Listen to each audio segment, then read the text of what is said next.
Hi friends, നമുക്കിന്ന് ഒരു variety cabbage തോരൻ വെച്ചാലോ? സാധാരണ എല്ലാവരും വെക്കുന്നതിനേക്കാൾ ഒരു വെറൈറ്റി കാബേജ് തോരനാണ്. കാബേജ് ഇഷ്ടപ്പെടാത്തവർ പോലും ഇത് ഇഷ്ടപ്പെടും ഈ രീതിയിൽ വെച്ച് കഴിഞ്ഞാൽ.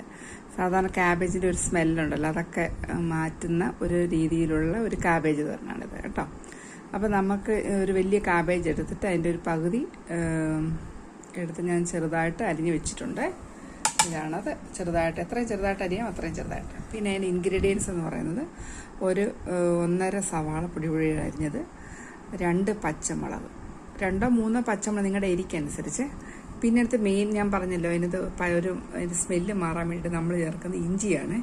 ഇഞ്ചി ചെറുതായിട്ട് അരിഞ്ഞത് 1 സ്പൂണ്, പിന്നെ കറിവേപ്പില, തേങ്ങ, ആവശ്യത്തിനുള്ള ഉപ്പ്, പിന്നെ മഞ്ഞൾപ്പൊടിയും കൂടെ.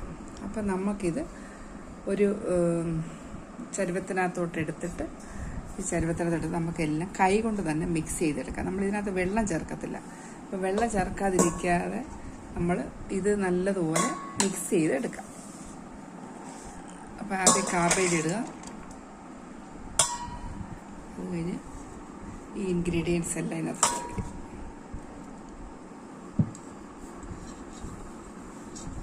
ആവശ്യത്തിന് ഉപ്പിടുക. നല്ലതുപോലെ കൈ കൊണ്ട് തന്നെ നല്ലതുപോലെ മിക്സ് ചെയ്യുക. ഇതിനകത്ത് നമ്മൾ ഇങ്ങനെ മിക്സ് ചെയ്യുമ്പോൾ ഇതിനകത്ത് തന്നെ ഓൾറെഡി ജലാംശം വരും. പിന്നെ നമ്മൾ വെള്ളം ഒട്ടും ചേർക്കരുത്. അതുപോലെ നമ്മൾ ഈ ചില സദ്യകളിലൊക്കെ പോകുമ്പോൾ നല്ല ക്രിസ്പി ആയിട്ട് ഇരിക്കും കാബേജ് തോരൻ. അധികം വേവിക്കരുത്. ജസ്റ്റ് ഒന്ന് കടു പൊട്ടിച്ച് അടച്ചങ്ങ് വെച്ചാൽ മതി. അടച്ച് വെച്ച് 1 മിനിറ്റ് കഴിഞ്ഞ് ഇളക്കിയിടുക. പിന്നെ അടച്ചു വെക്കുക, ഓഫ് ചെയ്യുക. അത്രയാകാവും. കാബേജ് തോരൻ ഒത്തിരി വെന്ത് കഴിഞ്ഞാൽ കൊള്ളത്തില്ല. അപ്പം നമുക്കത് ഇതുപോലെ നല്ലതുപോലെ മിക്സ് ചെയ്ത്, നല്ല ബലം പ്രയോഗിച്ച് തന്നെ മിക്സ് ചെയ്ത് നമുക്ക് വെക്കാം. കടു പൊട്ടിക്കുന്നതിന് ഒരു വെറൈറ്റി ഉണ്ട്, അത് കാണിച്ചുതരാം. അപ്പം കാബേജ് തോരനെല്ലാം മിക്സ് ചെയ്ത് വെക്കുക. ഇനി നമുക്ക് കടു പൊട്ടിക്കുന്ന വിധം പറഞ്ഞുതരാം. ഹായ് ഫ്രണ്ട്സ്, അപ്പോൾ നമ്മൾ പാൻ അടുപ്പത്ത് വെച്ചു. 2 സ്പൂൺ വെളിച്ചെണ്ണ ഒഴിച്ചു. ഇതിനകത്ത് വ്യത്യസ്ത ഒരു സാധനം ഇട്ടതെന്ന് വെച്ചാൽ ഉഴുന്ന് പരിപ്പാണ്. ഉഴുന്ന് പരിപ്പ്, കടുകും പിന്നെ വറ്റൽമുളകും എല്ലാം കൂടെ നല്ലപോലെ കടുക് പൊട്ടിച്ചിട്ട് നമ്മൾ ഈ തിരുമ്മി വെച്ചിരിക്കുന്ന ഇത് ഇങ്ങോട്ട് ഇടുക. കാബേജ്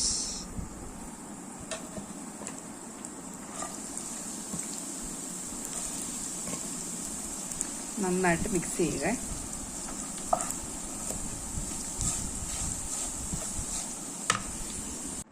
നന്നായി മിക്സ് ചെയ്ത് നല്ലതുപോലെ കുത്തി വെച്ചിട്ടുണ്ട് ഇതുപോലെ കേട്ടോ. ഇത് ഒരു മിനിറ്റ് ഒന്ന് അടച്ചു വെച്ചിട്ട് പിന്നെ നമ്മളൊന്ന് ഇളക്കി നോക്കണം. പിന്നെ 1 മിനിറ്റ് കൂടെ കഴിഞ്ഞ് ഇളക്കുക, അത്രയും മതി. പിന്നെ അടച്ച് വെച്ച് കഴിഞ്ഞാൽ നല്ല ക്രിസ്പി ആയിട്ടുള്ള കാബേജ് തോരനാണ് കിട്ടുന്നത് കേട്ടോ. വെറൈറ്റി എല്ലാവരും ഇതൊന്ന് ചെയ്ത് നോക്കണം. നമുക്കിനി 1 മിനിറ്റ് അടച്ചു വെച്ചേക്കാം. ഹായ് ഫ്രണ്ട്സ്, അപ്പോൾ 2 മിനിറ്റ് കഴിഞ്ഞപ്പോഴത്തേക്ക് നമ്മുടെ കാബേജ് തോരൻ റെഡിയായി. വെറും 2 മിനിറ്റ്, അത് 1 മിനിറ്റ് അടച്ചു വെച്ചിട്ട് നമ്മൾ ഒന്നുകൂടെ ഒന്ന് ഇളക്കി നോക്കിയപ്പം കുറച്ചുകൂടെ ഉണ്ടായിരുന്നു അപ്പോൾ വേവാൻ. അപ്പോൾ അത് 1 മിനിറ്റ് കൂടെ കഴിഞ്ഞ് പിന്നെയും നമ്മൾ നോക്കി. 2 മിനിറ്റേ ഉള്ളൂ കാബേജ് തോരൻ വെക്കാൻ. നമ്മൾ അരിഞ്ഞ് കഴിഞ്ഞിട്ട് 2 മിനിറ്റ് മതി കുക്കിങ്ങിന്. അപ്പോൾ ഇത് നല്ല ഒത്തിരി വേവരുത്. നമ്മൾ ശരിക്കും ഒരു ക്രിസ്പിനെസ് ഫീൽ ചെയ്യണം. നല്ല കടിക്കുമ്പോഴൊരു ക്രിസ്പിനെസ് ഫീൽ ചെയ്യണം. അതാണ് കറക്റ്റ് പാകം. അപ്പോൾ ഒട്ടും വെള്ളമൊന്നുമില്ല. നമുക്കിനി ഇതിൽ തന്നെ വെക്കേണ്ട, വെള്ളം ഇറങ്ങി വരിക. അപ്പോൾ നമ്മളൊരു കുക്കിംഗ് സർവിലേക്ക് തന്നെ മാറ്റാം. അപ്പം നമ്മുടെ കാബേജ് തോരൻ റെഡിയായി. ഞാൻ ഒരു കുക്കിംഗ് സർവിലേക്ക് മാറ്റി. ഇതാണ് നമ്മുടെ കാബേജ്. ഈ കാബേജ് തോരൻ നിങ്ങൾ എല്ലാ പ്രാവശ്യം വെക്കുന്നതിനേക്കാളും ഇതുപോലൊന്ന് വെച്ച് നോക്കണം. ഒരു വെറൈറ്റി കാബേജ് തോരനാണ്. ആ ഒരു കാബേജിൻ്റെ എന്താ പറയുന്നത്, ഒരു സ്മെല്ലുണ്ടല്ലോ, അതൊക്കെ മാറും. ഈ ഉഴുന്ന് പരിപ്പും നമ്മൾ ഇഞ്ചിയൊക്കെ ഇടുന്നതുകൊണ്ട് ആ സ്മെല്ലൊക്കെ മാറി വളരെ ടേസ്റ്റി ആയിട്ടുള്ള കാബേജ് തോരൻ കിട്ടും. അതുപോലെ തന്നെ വെള്ളം ഒഴിച്ചോ ഒത്തിരി നേരം ഇട്ടോ ഈ കാബേജ് വേവിക്കരുത്. വേവിച്ച് അതിൻ്റെ ആ ഒരു രുചിയും പോവും, പിന്നെ മണവും പോവും എല്ലാം. അപ്പോൾ ഇതുപോലെ നിങ്ങളൊന്ന് വെച്ച് നോക്കിയിട്ട് കമൻസ് ഇടുക. ഓക്കെ, അപ്പോൾ എല്ലാവരും വാച്ച് ചെയ്ത് ഷെയർ ചെയ്യുക, സബ്സ്ക്രൈബ് ചെയ്യുക. നിങ്ങൾ ഇത്രയും പ്രോത്സാഹിപ്പിക്കുന്നത് ഞങ്ങൾക്ക് ഒത്തിരി നന്ദിയുണ്ട്. ദൈവം അനുഗ്രഹിക്കട്ടെ എല്ലാവരും. Okay, thank you.